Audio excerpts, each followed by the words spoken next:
Dubai প্রবাসী সাজ্জাদের আশ্রয় প্রশ্রয় থেকে সে এখানে এই চাঁদাবাজিগুলো এবং বিভিন্ন ধরনের হত্যাকাণ্ড এবং যত রকমের অ্যাট্রসিটি আছে চট্টগ্রাম শহরে নর্থ ডিভিশন কেন্দ্রিক তার ছিল কর্মকাণ্ড ছিল।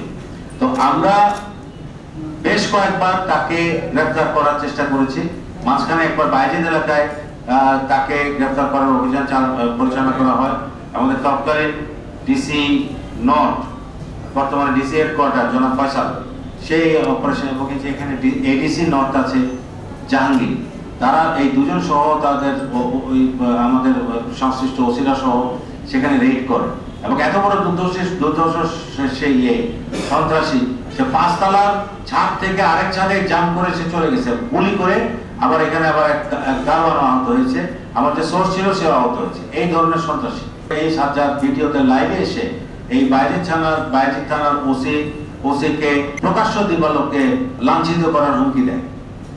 এরপরে দেখলাম যে এনাফ ইজ এনাফ, পুলিশ হেডকোয়ার্টারের কাছ থেকে এবং ম্যানুয়াল সোর্সে সে খবর পায় যে গতকাল রাত্রে 8টার দিকে এই যে দুর্ধর্ষ শীর্ষ সন্ত্রাসী সাজ্জাদ সে তার স্ত্রীকে নিয়ে সে শপিং করতে গিয়েছে বসুন্ধরা শপিং কমপ্লেক্সে।